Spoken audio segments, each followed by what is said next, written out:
it, like in cross-country style, maybe we should start timing meets like that. None of this automatic digital block shit that we do. Go back to the Yeah, old school days, live by technology, die Yeah. by technology. Thanks everybody for joining us live on YouTube. If you got questions, put them in the chat as we go through today's show. We'll try to get to them. We're going to start first with the men's steeple final. We'll talk about the men's 1500, of course, with the Centro look to Cole Hawker. Gordon will break down all the qualifying scenarios. We'll talk about Gabby Thomas and Jenna Prandini lighting a match in that women's 200. Arian Knighton breaking a Noah Lyles record in a race with Noah Lyles. And we'll talk about some hurdle prelims as well, though. Let's kick it off, though, Gordon, with the steeple chase. Men's final today. The team is Hillary Bohr, Bernard Keeter, and Mason Furlick. What'd you think of that final today? I mean, it was kind of a little bit it's kind of similar to that women's race, right? Where you kind of had the obvious top two eventually late in the race with Keeter and Bohr, similar to Coburn and Frericks. And then it was a battle for third. And Furlick, Michalski, Updike, Cabral was somewhat in there a bit. We're kind of battling for that third spot. And you could just tell, man, the steeple, it's all about that final 130 some meters, 150 meters from the water pit to the finish line. That's where all of the teams are either made or lost. People qualifying or not qualifying. It's all in that final 150. You saw that with Furlick.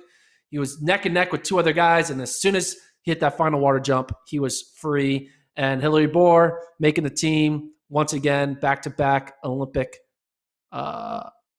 qualification. I was going to say champion. Back-to-back Olympic teams. Pretty cool for Bohr. And his teammate, Bernard Ketter, who has had a great build-up to this moment, kind of was, a solid guy in college at Texas Tech, wasn't really doing much. And then slowly he got fourth in 2019 and now here getting second at the Olympic trials. A good way for Keeter to kind of, capsule his journey to gold, as Tracktown USA says, #journey to gold. And Furlick gets that final spot, 5th in 2019 as well, 9th in 2017, and then 5th at the 16 trial. So he's been close a couple times. And I thought going into the race, because of Furlick's 1,500 meter speed, he just needed to be close in that last 100. And that's exactly what happened. He was right there, but there was the guys on his back, but they were not able to mount a charge. Once Furlick went, he closed that gap. I think Keeter was really comfortable. He was celebrating pretty early. I think he had latched on to Bohr and was pretty confident. I have two, though, takeaways from this race as it pertains to Evan Jager, who's not actually in the race. But it's just interesting because you see these guys 4th and 5th the last time this race was run for a berth on a U.S. team. And right there you see the impact. Obviously, Jager wasn't there in 19, but you see an impact of some of these injuries and or retirements as well too, like we saw with Andy Barrett. Like some spots opened up and they were able to take advantage of. The other Jager takeaway is I think we assume everybody who had his 5K pedigree is going to become Evan Jager. And I'm referring, of course, to Sean McGorty. It's like it was an easy comparison to make. A guy makes a late transition to the steeplechase from running flat events, and you think, okay, just plug and play. He's going to be awesome. Had a great debut, just like Jager did back in 2012, but he stayed about the same, we could say, as he did from his debut, which just shows it's hard. Like Jager was an outlier. You can't expect everybody to make that transition into the steeple. It's its own animal.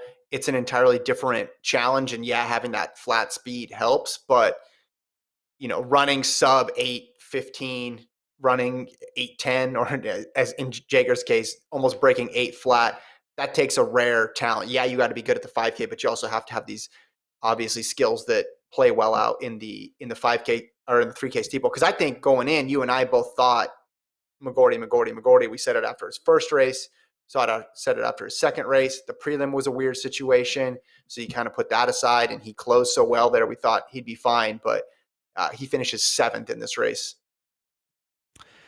Yeah. Do you think this is his future for McGorty? Do you think he's going to be going all in on the steeple in 2022? Or you think he'll have like a Josh Thompson type revelation and be like, hey, abandon the steeple, let's go back into the 15 and try to make teams that way? And for McGordy, I guess, like, hey, it's become a 5'10" guy. I mean, do you Yeah, it's think funny because you abandon ship now, or do you keep going? I think you give it a few more. You give it a few more because just because he didn't take to it right away doesn't mean he's never going to take to it. And he's got opportunities next year, early in this, or even the rest of this season. Right now, he's not on the team, but you think he'd be fast enough to get into some higher profile steeples. Maybe he can give it a shot. But yeah, you bring up Thompson. It's funny. Okay, this analog to Jaeger doesn't work. So let's throw another Bowerman person on him. Maybe he's not Evan Jaeger. Maybe he's Josh Thompson, the guy who was miscast in his role as steepler and then came back to be one of the best 1500 meter runners in the country. You're right. Maybe that's true. Maybe he's going to go back to the 5 and find some more success there. Low 13s guy. I mean, do we think the U.S. men's 5,000 right now is incredibly deep? Probably not. And he's training with a lot of the best guys in the event, so he'll have a good gauge on what he can do moving forward. But it was just interesting to look at his arc, because his arc in the steeple just started a couple months ago. But the 3 guys going to Tokyo: Bohr, Keeter, and Mason Furlick in that men's steeple, which was the only running event final of the evening. We got a good. This is a good gif here because his Twitter handle is Hey Big Bird, and there is coming off the last water pit. Yeah, you're right though. Like the guys who get momentum and the women who get momentum off that last water barrier versus the people who are stalling out. It looks like one person's running downhill and one person's running uphill, basically. That's a terrifying gif. Now that I've watched it 6 times in a row, that's nightmare fuel right there. Yeah. Imagine that happened in real life. Imagine being a kid and seeing that, like, oh, not be going to watching PBS anymore since then. Anyway, big ups to those 3: Bohr, Ketter, and Furlick. But we had a lot of prelims. More interesting prelims, I think, than yesterday's prelims. We had a little more people getting knocked out, some notable names qualifying, not qualifying. What prelim do you want to talk about first? Let's start with the men's 15. First heat, get that out of the way first here. Engels had a really sneaky move there with 100 to go, getting around Holt there, had to basically shrink himself in half and turn sideways to get through there. It was like he was like in a crowded men's room basically and didn't want to touch any walls or anybody, like the way he got through there with 100 to go. Nagus, Alexander, Sietti, Ribic qualify automatically, and then Suleiman and Avila had to wait for heat 2. And we said yesterday, death heat was in heat 2. Yeah, that's exactly how it played out. Now, heat 2 didn't do themselves any favor, Gordon, because what did they go out at in heat 2? 207. You knew after a lap. You said to me, they're only getting 5. They're only getting 5 in this heat. And before we focus on the people up front, the first person you noticed falling off was high schooler Hobbs Kessler. Yeah, he said in his post-race interview that he kind of went straight to the back because, he thought that maybe he was just thinking he wanted to be more conservative, not get boxed in. So he wanted to kind of make sure he had room to make a move when he needed to. But then with such a slow pace and being in the back and the ramp up of speed in the final 700 or 600 meters, he wasn't able just to close that gap, because when you're that far back and a move is made up front, it takes time for you to see the move. Like, it's like traffic, right? Once the first car goes, even if you're 5 cars back, you don't get to go until, 5 seconds after. And I think that could done him in. If he would have been more up front with like in the top 3 or 4, when Central makes a move or whoever made the move, you're ready to go right away. But in this situation, he's young, right? It's literally a high schooler. He's shown that he can. He's shown that he has the talent. I think it's just you need to get your feet wet. You need to get knocked around. You need to get knocked out in the second round to learn how to be prepared and become, a dominant type talent. I mean, I think Central probably got knocked out. I mean, Central was probably running 4:10 in high school, but not. I don't know, how fast did Central run in high school? What was he like in a mile? He was fast. Well, the difference is by the time Central made it to this sort of stage was 2011, and he was already the NCAA champion, and he had done rounds after rounds, and he had run dual meets. I think the 1500 is the hardest event to be a prodigy in, because your race isn't just about you in the 1500. You can try to manage it and you can trot out all the cliches about just need to execute my race plan.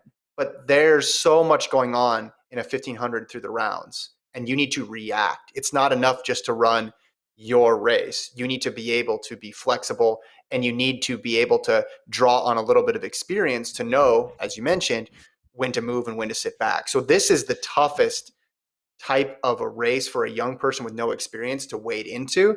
And that's why I said a final would be success for Kessler. Just getting to the final would be success. I think getting to the second round is still a great outcome. He got one extra round of experience than he would if he went out yesterday. But it's not like the 400. It's not like the 100. It's not even like the 5 or the 10, because that you can latch on, and the moves that are made aren't as sudden. You can take time. You can take a deep breath and adapt. So Hobbs Kessler got thrown into the deep end here again, and he's going to be back 334. You can do a lot with 334 once you start getting in those rounds and getting in those mucky tactical races, excuse me. I just want to correct myself. Centro, as we showed on the screen during your talk, he wasn't a 410 miler in high school. He was a 403 miler. There you go. He had an extra, so he might stare at you. He might stare at you like he stared at Cole Hawker the last 50. I love that. I think that, Central, first of all, looks great. And if we were talking about this event a couple months ago after he ran the 150, we would have been like, we don't know about Central, but he looked great. Hawker obviously looked strong because Hawker's looked strong all season. I like that they looked at each other dead in the eyes for a moment, and then they started smiling, but there was a beat of just stone cold. I'm not tired. Are you tired? Right. And then Elon, show the picture. And then we got the smile going across their faces. I saw someone comparing it to the Bolt and DeGrasse picture from the Olympics. But this is setting up to be an amazing final because they both look so good. I guess there's a little bit of a rivalry going back to the Your Move Central Instagram caption, although I don't think Cole Hawker just got brought into that. It was some kid on the Oregon team who tagged him, and then Central's response had more to do with Tier than it did with Hawker. I think he went out of his way to say Hawker, he likes Hawker. So I don't know if this is just friendly rivalry or this is something more than that, but it certainly added some intrigue to a semifinal heat. So now it's time to explain the men's 1500 meter final and who would go if they finished top 3. So, as you know, you finish top 3 and you're in. But if you don't have the standard, you need to get into your world ranking. We know that Angles, Naguse, Chieti, Centro, Thompson, and Wynn, they all have the standard. So they're top 3, they're in. The question is, what about the other athletes? Sam Prakel, Cole Hawker, Eric Avila, Walid Suleiman, Colby Alexander, and David Ribich. Those 6 athletes are going into this final without the standard. What would they need to run? Now, let me explain this graphic for you. If you're listening, you may want to go over to YouTube. It's a big graphic. I'm going to explain it. There are 3 situations. The first thing we need to talk about is we need to figure out if the 45th best athlete in the world, what their ranking is, how many points they have. Now, I looked at the math. There's some national championships going on. Some movement might happen. The 45th time cutoff is going to be a person with a point ranking points of either 1,213, 1,209, or 1,202. 1,213 being the best, 1,202 being the worst. So we don't know because we have to wait on the rest of the world to finish their races, but the 45th cutoff mark is going to be somewhere around 1,213 points to 1,202 points. And if you look at this, if the cutoff is at the extreme of like the best, 1,213, the 6 athletes, Avila, Suleiman, Alexander, and Ribich, there's no ranking that they could get that's going to be good enough. They just have to run the standard to get in. So they won't be able to get in on world ranking because it's going to be too hard to get. But Hawker and Prakel can get in no matter what he runs. He could get 3rd place and run 5 minutes, and he'll get in because his ranking's high enough. But Cole Hawker, he's the one that's in a unique situation, and he also could be top 3. In the worst case scenario for him, he needs to run sub 342 and win, run sub 340 and get second, or run sub 340 low and get third. So basically, he needs a 340 or faster race in order to ensure a top 3 finish gets him in on world ranking. The rest of the guys, they need the standard, so they're not even involved. But you can kind of look at the situation on this graphic. If the cutoff is 1,213 points, he needs to be running in the 340 to 342 range. If it's 1,209 points, he needs to be running 341 to 343 range. And if it's 1,202 points, he could run any time and get it. So Hawker's in a decent spot. You have to imagine we're going to see a 340 type time be top 3. I don't think we're going to see a 350. No, I think Avila Suleiman. We saw Heat go 342.9 tonight. We did. I wouldn't take anything for granted in terms of speed of a 1,500 final. It could go. It could go anywhere. It could go 350. It could go 330. We just don't know. But you like his odds over everybody else. But the big thing is first he has to get top 3, and it's going to be difficult enough just to get top 3 because these guys look sharp. Engels, there was a tactical snafu there, putting himself on the rail there with 100 to go, but that seems par for the course with him, and he manages to thrive in that sort of chaos.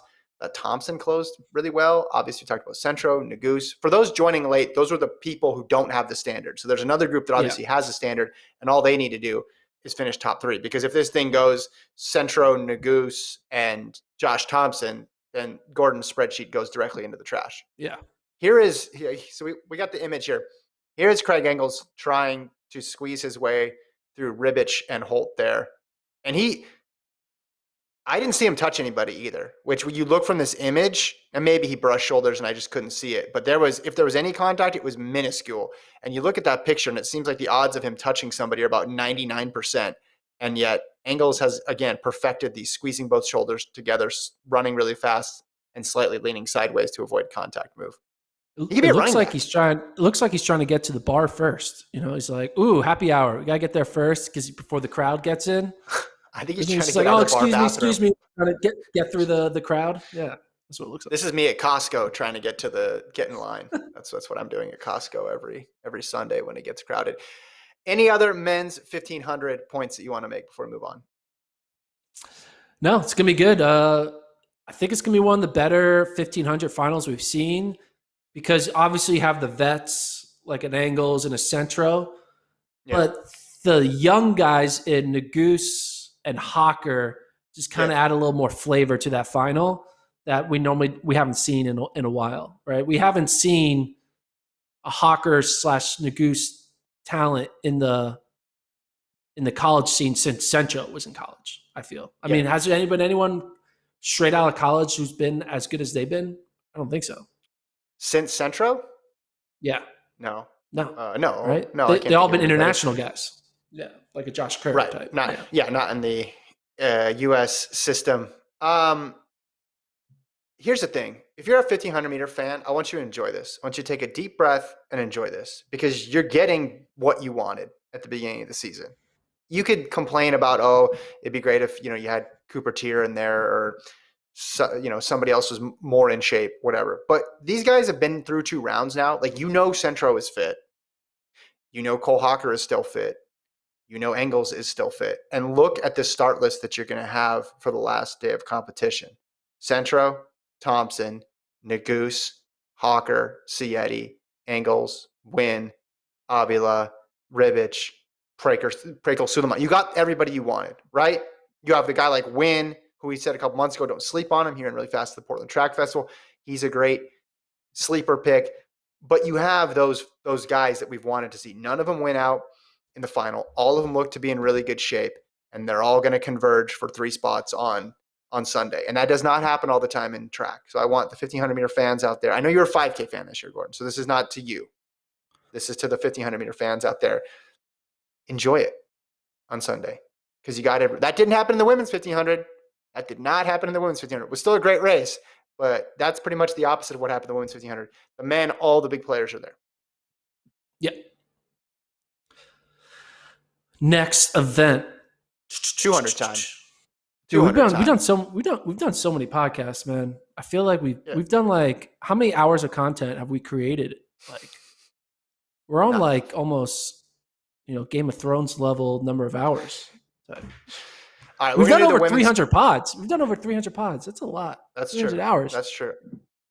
Damn. And I've loved every minute of it. I'm Nova sure you have. wants us to talk. Ask, have we talked about the 200? We're talking about it right now. So here we go. You joined just in time. Let's start for the women here. After the first round, you could see this trending in one direction, and the direction was fast. But then Thomas and Pranini got even faster. So Gabby Thomas goes 21.94, so she goes back-to-back PRs. And Pranini joined the sub-22 club. She goes 21.99. So we have an amazing final setting up. And I don't think either of these women expected to be running that fast in the first two rounds. And they ran hard. I don't want to say that they shut it down with 150 to go, but 21.94 and 20, like when you get under, I said it yesterday, when you get under 22, you are in the elite of the elite, which means the team that gets sent is going to be really good because we don't know what all the other women in the world are going to be running. But if you have two women who are capable of sub 22, you have a very solid team.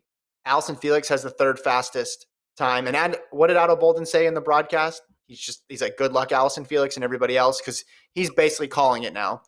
Thomas and Prandini are going to go 1-2. I don't think there's any reason to disagree with him based on what we've seen in the first two rounds. But then you have this big group there of Felix, Battle, Clark, Bryant, Kinnison, and Irby.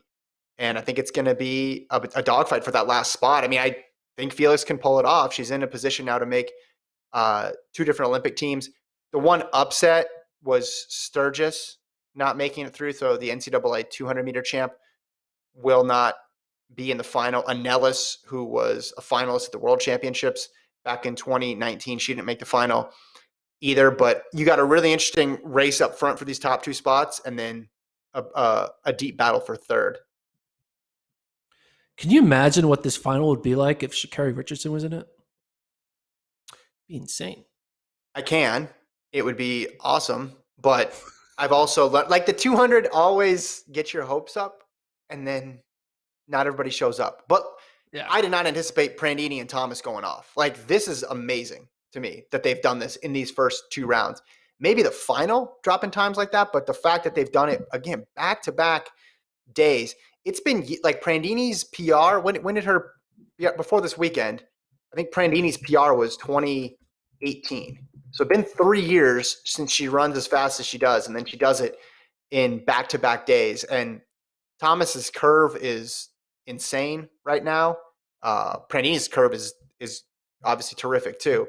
But yeah, before this weekend, July 22nd, 2018 was her PB. And then her next fastest time before that was 2015. So you're going deep to find every 3 years. Yeah, I guess that's what it is. 2021 has been good to her. So this is far exceeding my expectations in terms of how fast they were going to be and just how compelling the women's two is going to be. We know the men's two was going to be good based on what happened in the 100. There were some question marks for the women, and these first two rounds have answered a lot of questions already. Do you think what Gabby Thomas is doing right now, running back-to-back sub-22s, is going to be enough to get her on that 4x1 final? Because she did finish fifth in the 100. So do you think they would be willing? Jenny Prandini was fourth. Javaine Oliver and Tiana Daniels were second and third. Do you think is Gabby Thomas doing enough to take away Oliver's or Daniels' spot? Well, especially if you want a curve person, someone who can run that turn. I don't think anybody's running it better right now in the U.S. We're going to have Serenity back on tomorrow. We'll give her a chance to revise her team. We'll do our 4x1 and 4x4 picks again now that we have a little bit more data. But it's a good problem for the U.S. to have, the fact that their 200 squad features two women who are now sub-22. So I'm excited for that final. Men's 200, first heat. It's all about the first heat. Because you had Curly, you had Noah Lyles, and you had Arian Knighton, who stole the show. Ran 20.04. I want to play this bit of sound here if we could. So before we hit play on it, though, let me set it up just so people know. The mix zone for this meet, ordinarily Gordon and I are there. with cameras, or Lincoln, if you remember that guy, walking around interviewing. It's all virtual this year. So selected athletes are on separate interviews, separate Zoom interviews. I haven't seen it personally because I'm in Austin, Texas, the first floor of Gordon's beautiful new house that he's renting. But what I imagine is there's little stations and they're spread out, but they're one-on-one interviews, and you have to type a question in and get the response. Well, here's how these guys did not know how fast Knighton had run. They did not know that Knighton had not only beaten Noah Lyles, but broken his high school record. Then someone in Noah Lyles' media availability mentions it. Noah Lyles realizes what has happened, and then here is what happened next. I didn't even notice. That is not what happened next. Let's try it again. Here we go. Hey, Arion, you broke my record, bro. I did? Yeah. What was it? Mine was 09. Yours is 04. Woo! Congratulations. Hey, thank you. I didn't even notice.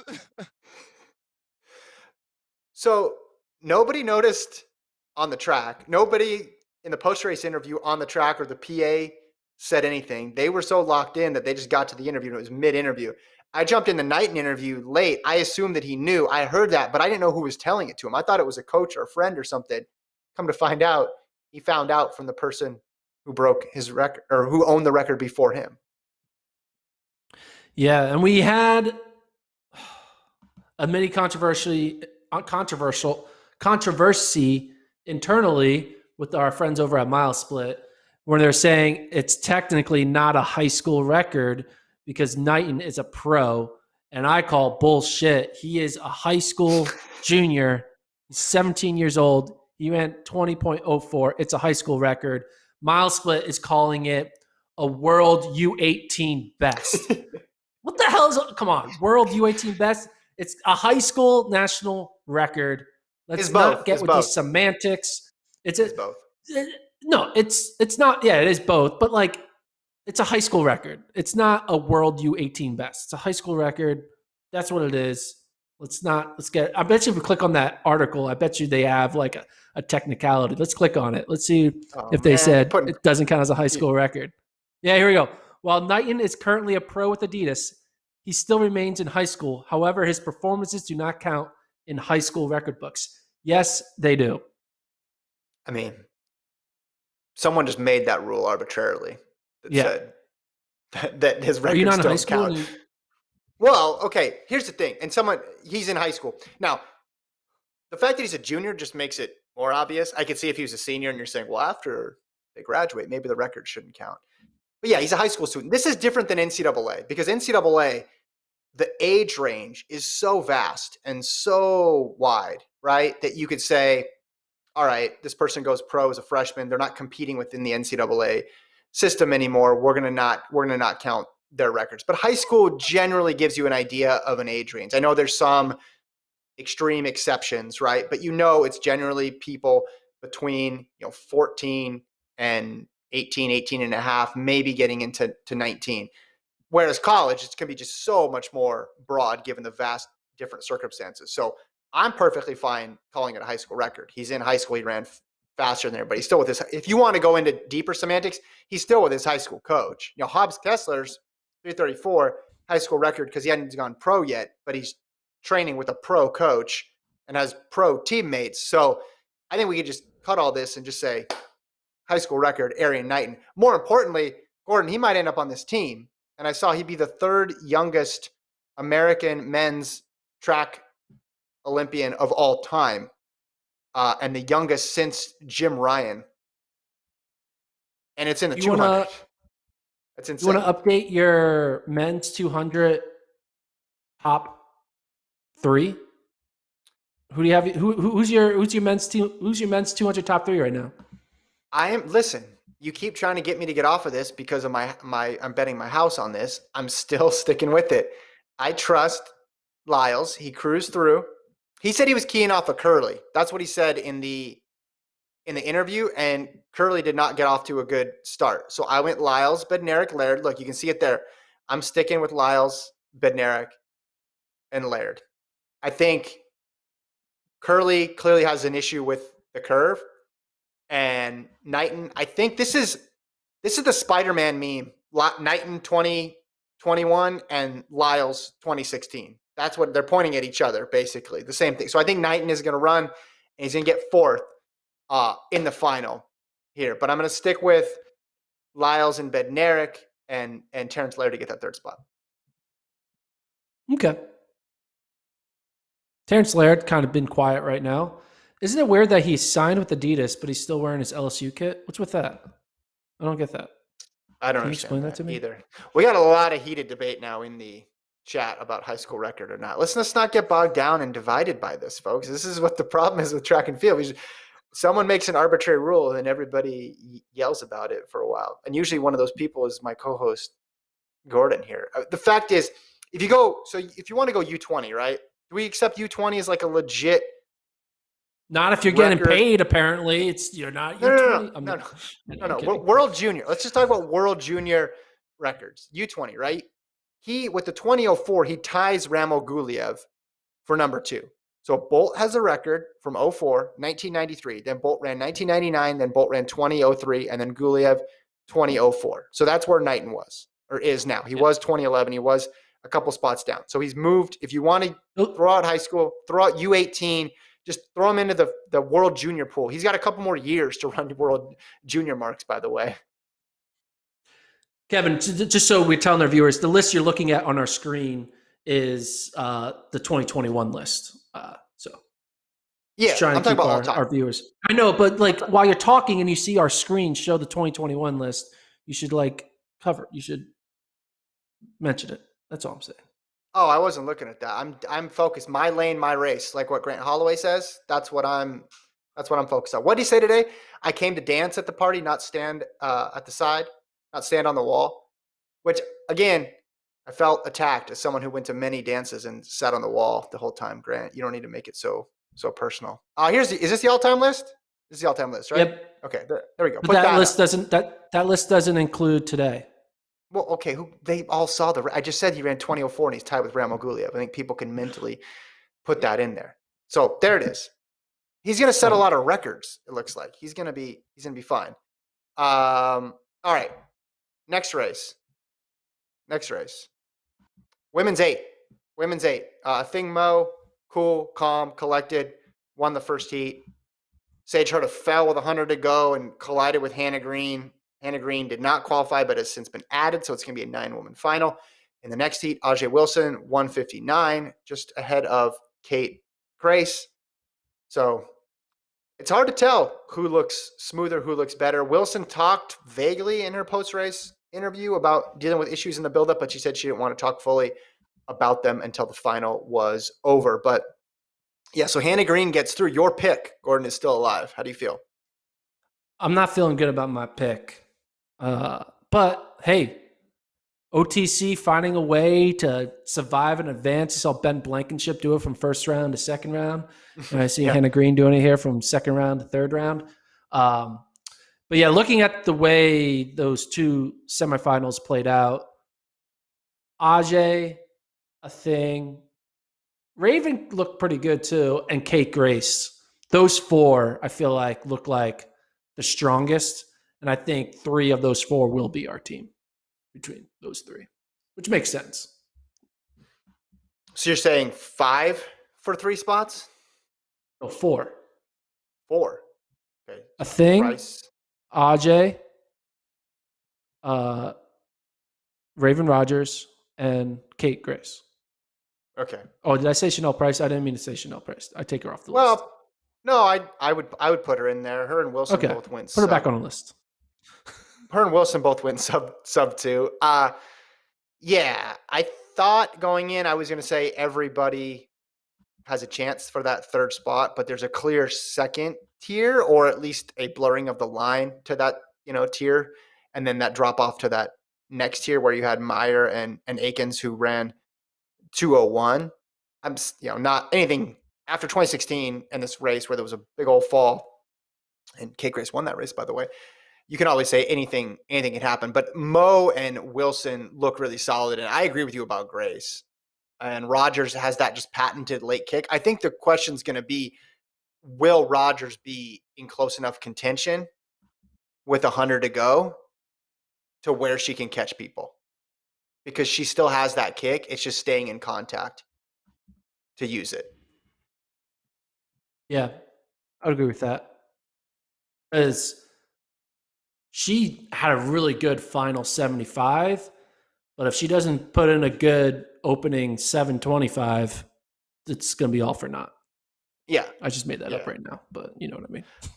Put that on the back of a shirt, Gordon. I think that's the new slogan for whatever high school needs a slogan for next season. The final 75. It does. Doesn't a make final up. 75 needs a great front 725. Yeah. Well, not even great. About? She just got to be solid. I think she's got to be solid and try to run off of that next group. Because how do you see Mo and Wilson approaching this race? Because the tactics are going to matter here. I think it's going to be fast. I think Mo is going to run as fast as she possibly can. That's really it. I set you up and you say, I think it's going to be fast, and I think Mo's going to run as fast as she can. I agree. I do think she's going to run as fast as she can. But I think she's just going to be like, hey. You think she's going to want nothing to chance. I'm going to go out. I'm going to try to go out in 58 seconds, and I'm going to try to run 157. I think the winning time is going to be 157. And she's there's going to be some like carnage. There's going to be carnage. She's going to run like Isaiah Jewett, basically. Okay. All right. I could see that. But then don't you think Ajay Wilson would be happy with that? Because she can just sit right on Mo? Yeah, but I don't think the thing's thinking about pleasing or displeasing Ajay. I think she's thinking the best way to make the team is to get all these fake 159 girls out of the race and run 157. I'm projecting that onto her by calling them fake 159 girls. But they're real 159 girls. Well, that's the issue. They're real. They're just, you need to be able to run 157 is what you're saying. Yeah. Basically, make it a 157 race in the same way Isaiah Jewett made it a 143 race, and that left everybody reacting. We didn't even know Isaiah Jewett was a 143 guy, so that's why that was such a special run. But okay, so Ajay Wilson's main focus the last couple of years being able to adapt to a bunch of different racing styles. So that will obviously put it to the test. We've seen her go to the front a lot, but we've also now seen her more be comfortable with reacting. It would just be interesting with Mo, with her first go round, going that aggressively. But I agree with you, because then it gives her a little more margin for error. Even if things don't go perfectly the last 100, she'll still be able to maintain because she'll have such a good margin. Agreed. All right. What other events happened today? The men's 110 hurdles happened, and it happened like 5 times in a row because of all the fake false starts, but nothing too crazy out of that race, I think. I mean, no big names really got eliminated. I mean, Robert Dunning from Alabama, he was a DNS. I kind of had him maybe making the team. He's the NCAA champ. Trey Cunningham ran well after not having a good NCAAs, ran 13:23, a big PB for Trey Cunningham. And then 400 hurdles. I guess start with the women or men. Did you not talk about Grant Holloway? What am I supposed to say? You run 13:11? Cool. Like 13:11. Grant Holloway, we're not supposed to talk about Grant Holloway running 13:11. Like that should mention the guy who wins. Mention the guy who wins is all I'm saying, or the woman who wins. Grant's better than to be talked about when he runs 13:11. He's just like, I just thought he looked good. He looked good, and it's just a reminder of how big the margin is. I don't know. I just thought it was worth mentioning. You're like, and here's a guy who got 9th, and then you don't mention the guy who wins. I mean, it was a weird approach to it. It's like recapping that Grant Holloway won his heat in the first round of a 3-round race. Doesn't seem like a thing that needs to be said, right? So let's talk about the women's hurdles, 400 hurdles then. The eighth qualifier, Dianca Bookman. Gordon wants to start there because he doesn't want to talk about the people who were in the front of the pack. So you know what I mean, dude. Third tier. Okay. Break down that third tier for me. Okay, so Sydney looked phenomenal. Shut it down way early. Obviously could have run low 53s today. We've already seen her run high 52s, but 54.07 was very impressive. Little looked really good. Muhammad looked solid. I guess if you had to just pick based on how comfort level you'd go with Sydney, there's a clear first tier and there's almost a clear second tier here. You could almost simulate the semis. We could just fast forward this right to the final and have probably the first 8 there that you see, and anybody under 57 seconds moving on. I think Tate, Spencer, and Cockrell would be that next group if someone slips up, like if Little or something happens. Haley looked good. Naima Haley in that first heat sharing 55.05. But this was mostly about seeing how healthy Muhammad is and also just how comfortable Sydney and Shamir Little looked. And I think everybody's fine. I guess we'll use this next round to see just how good they are. But they're not going to have to work really in the second round either. So this is just going to be a bunch of speculation until we get to the final. Watching the women's 400-meter hurdle first round is like watching LeBron James play against a local YMCA rec league. It's just not real. It's not an actual race. They're just out there jogging.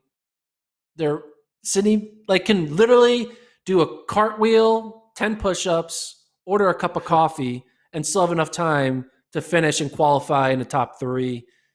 Mm-hmm. There's just such a big drop off between being a 152 runner and a 52 second runner and a 57 second runner. 5 seconds in a 1 lap race is a football field. It's crazy. It's not actually a football field, but you know what I mean. And hey, if there's one thing, if I was president of track and field and they didn't give me my 3 trials idea, my second idea would be, hey, let's just do straight final for this women's steeple.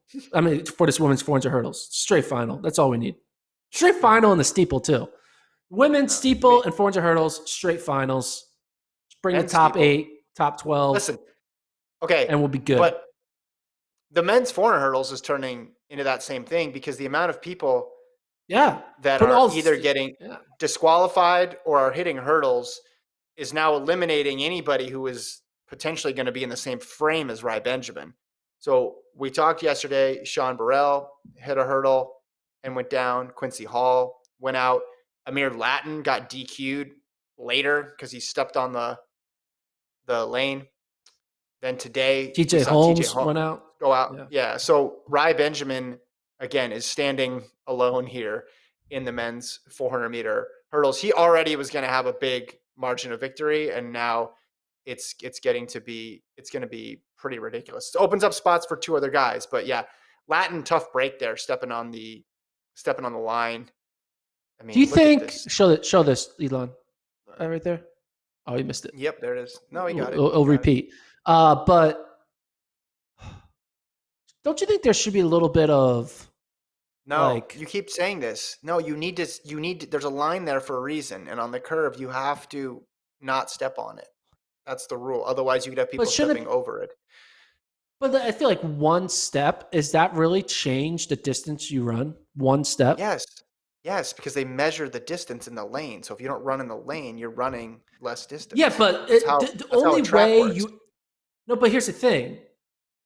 If you do 1 step on the inside lane, you still will run farther than 400 meters because in order to run actually 400 meters, you probably have to have your feet on the edge of the line 100% of the time, which never happens. So 1 step is not all of a sudden you're running 399 meters. You're still running over 400 meters because you're not always on the exact inside of a lane for 100% of the race. So the idea that he ran shorter than everyone else, no, it's not true. He did run shorter. I'm playing devil's advocate here. He did. I guarantee you, if you take a tracker and you put it on his chest and everyone else, nobody else, I guarantee no one else you, the line, he will not be the shortest distance. And you can take that risk and run all the way on the inside and not touch and run exactly 400, or you can run a little bit farther out and run 402.6 or whatever. But the line as the saying goes, where's the line? This is the line in track and field. You can't have a subjective rule with something like this. If you're on a straightaway, it's different. But on the curve, when you're running then less distance, you got to have it. It sucks. It sucks. I want to see Amir Latin in this race. It's unfortunate, but that's the rule. Because now you look at these times. I mean, Rai Benjamin what did he say? He was going 65% out there. I mean, Rai Benjamin is a sub 47 guy, and I don't think anybody, in this race is going to be within a second. I mean, if he runs 47.2, you could see a whole second before somebody else comes across the line. I'm trying to figure out if 48.5 is 65%, what does that mean 100% would be? He was, I don't think he was like literally saying 65. I'm trying to figure out how to do that math. What would it be? So it's basically, let's round it up. It's 2/3. So he has an extra third of speed. Yes. Okay. All right, let's keep moving. Is he going to run like a 40-second 400 hurdle? Is that how it works? I don't know. I can't do the math. Maybe. I'm kidding. But yeah, the 400. Who are you going to take after Benjamin? I think it's going to be Kenny Selman. It's good. He won one. I think he won or was second in a 400 hurdle at USA's. Yeah. Yeah. So he won some stuff this year, and I went away from him because I went with. Geez, did I go with Latin? I don't remember who I had in my initial pick. I know I had Bassett in there. You had Burrell and Bassett. Burrell. Sorry, yes, Burrell. But Selman's, because I was like, Selman's PB is not going to be enough to win. Well, now it is because there's no Quincy Hall, and there's no Amir Latin, and there's no Sean Burrell or TJ Holmes. So now he is. So I went with a flyer with Bassett from Ashland. He was the last guy in, so I guess I got to stick with him. Kinzira looked really good through 9 hurdles and then fell apart. But I think we're going to see those top 3 with maybe Ross here having a chance as well too. But Cameron Samuel looks good, and Selman's been solid all year. Now he just needs to run what he's been running. He doesn't need to do anything superhuman anymore because of all the DNSs and DQs in this event.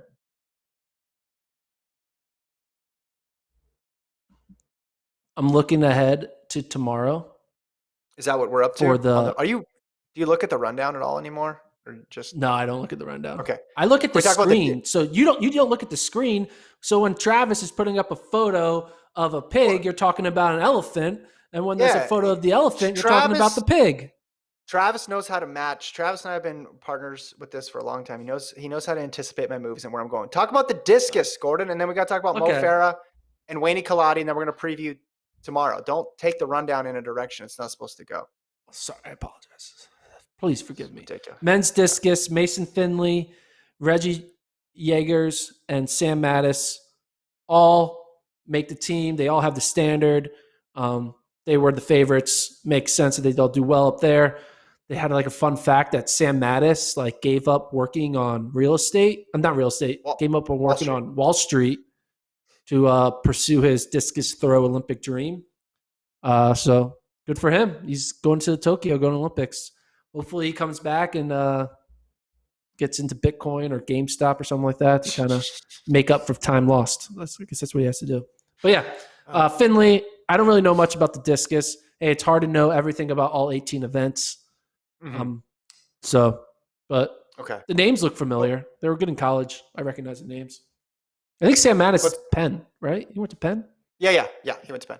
Yeah. Put some, if you got questions in the chat, put them in there now. Let's talk about, first of all, Wayney Colady's transfer of allegiance got approved.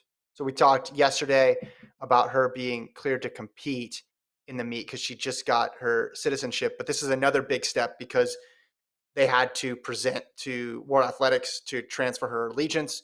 That's all gone through. As you can see, this was just this week. This was on Wednesday. Wayney Colady at the U.S. Citizenship and Immigration Services building. There's a really good article, if you guys haven't read it, from Adam Kilgore of the Washington Post. Breaks down the whole story.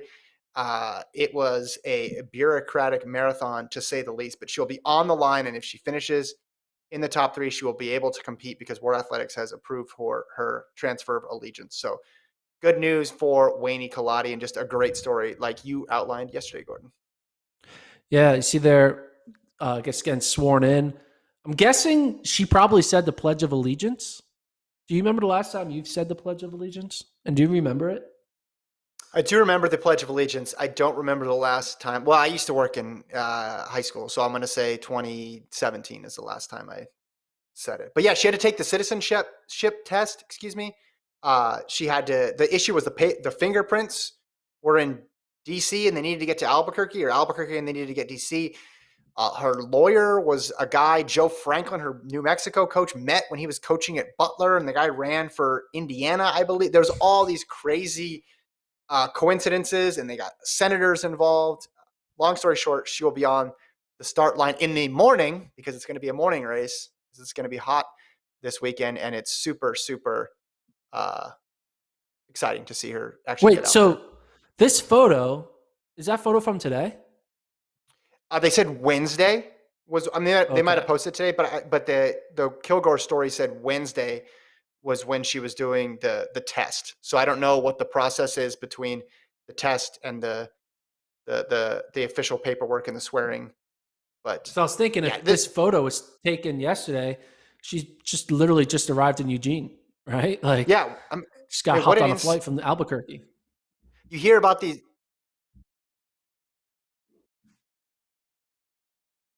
Okay. Okay, so Alon, our producer, tells us, Alon, you should turn your mic on, Alon, so you can say this.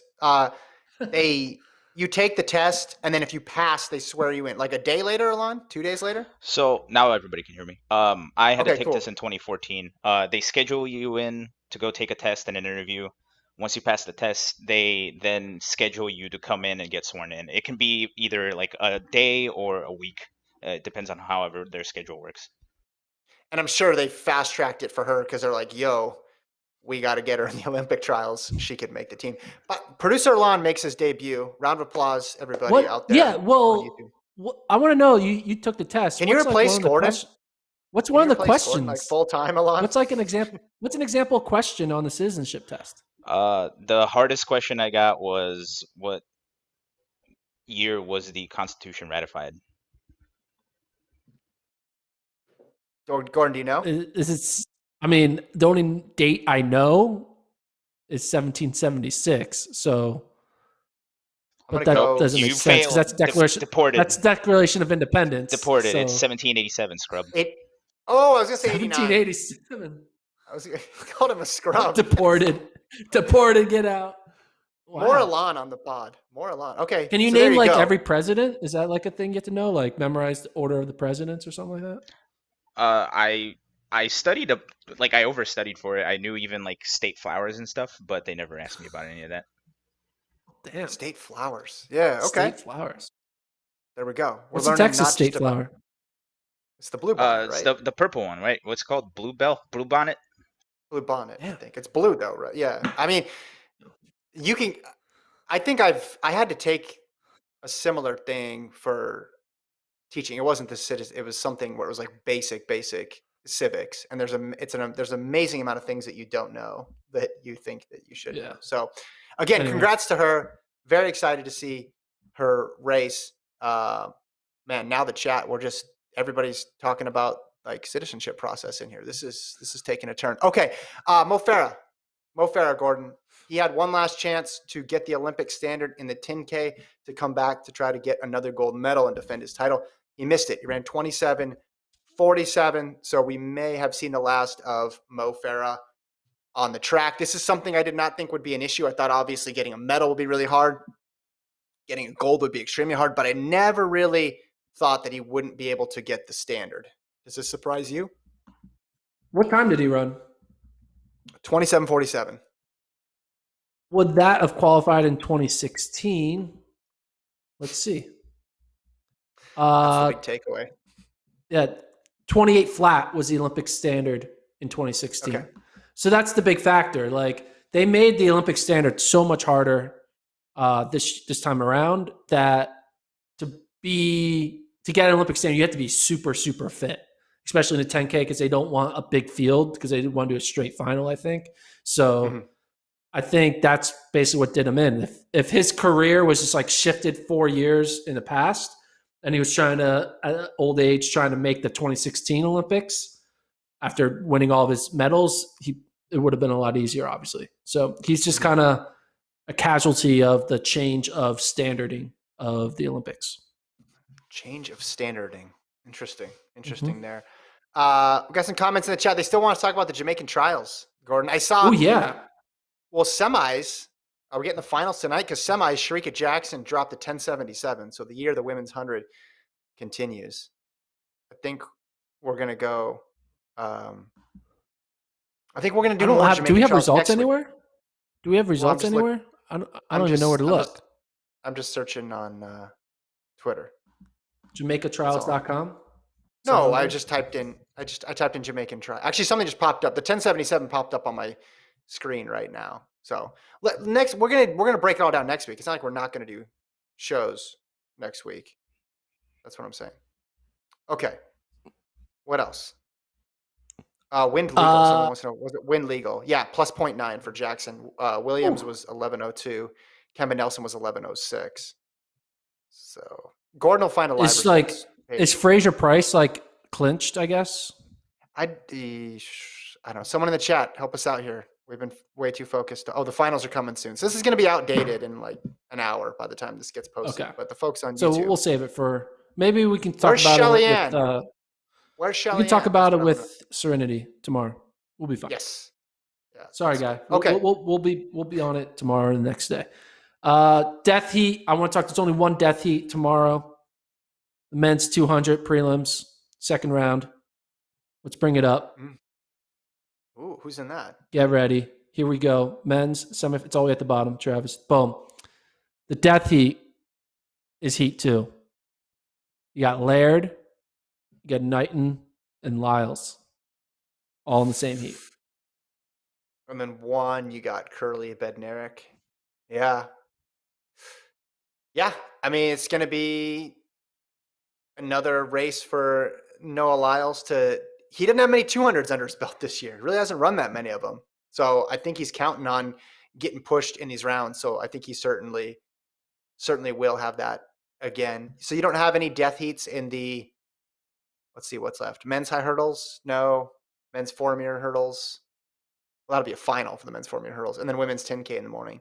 Do you want to revise any of your predictions?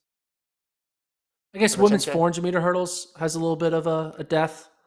Little, Muhammad, Spencer, Cockrell, all in the same heat. Really? Yeah. Okay. Yeah, that's a little bit. That's a little deathly. And then just McLaughlin in the other heat. That's scary. Actually, that's the bigger death. Which one? Oh, the heat 2 of 400 hurdles. Yeah. Little, Muhammad, Spencer, Cockrell. Yeah. Well, you get like Haley ran really well. She was second to Sydney in that heat, and she ran 55.0.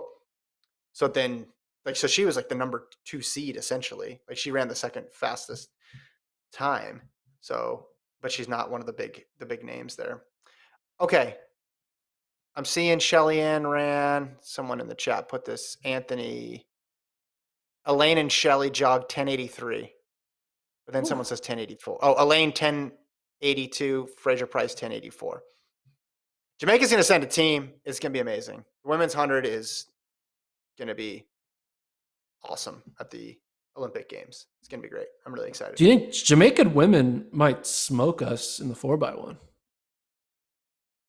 Yeah, there's a chance. I think there's always a chance that Jamaican women are going to I think this might be because a lot of times it's like the Jamaican men smoking the men and then the U.S. women smoking everyone else.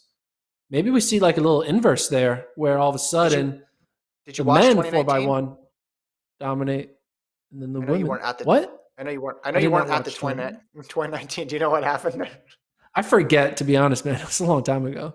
Well, the Jamaican men have not been as good, right? Yeah. Like go through the world list and find the top 4 Jamaican times, and then you'll wonder why they're having such issues here to put any resistance up against the U.S. But on the flip side, the women are super solid, and Thompson, Farah running well, and Jackson running well in combination with Fraser Price PRing is insane. But yeah, the men got the win in 2019. The U.S. men got the win in 2019, and they look pretty good doing it. like with young pieces, right? So yeah. All right, you want to say one last thing? What was the last thing you want to talk about? Oh, tomorrow's 10K? 10K, I guess? Oh, I want to know if you want to change any picks or anything. But if not, we don't have to talk about it if you don't want to. Who did I pick in my 10K? Let's scroll that up. Bring that up. Women's 10K. What do we got? I went Schweizer, Craney, Schneider. So basically the 5K. And for the record, I would have put Cranny in the 5K, but I put her in the 15 because you know how this goes. People don't declare normally, and it's all weird. So I still get credit for picking Cranny. That's how it works. Don't sleep on Colady. Don't sleep on Colady. That'll be a fun one. All right, so we'll be back. What's the start time tomorrow? The final event tomorrow is 7:51 Pacific time. So we'll be starting at about 10 o'clock. 8 Pacific. So 10 p.m. Central, 11 p.m. on the East Coast. We'll have Serenity back again by popular demand to break down the sprints. By that point, the 10K will have been 12 hours old because they're running it in the morning. So we'll have a lot of practice talking about the 10K, but we got all those finals tomorrow in the men's high hurdles, the women's 2, the men's 4-meter hurdles, also women's long jump, women's pole vault, javelin, and hammer throw. But we'll leave it there for tonight. Thank you to Alon for producing and some expert insight too that he gave us. Thanks to Travis also for producing. Subscribe to the FloTrack podcast. Come back and join us tomorrow for the penultimate day of track and field at the U.S. Olympic Trials. See you then.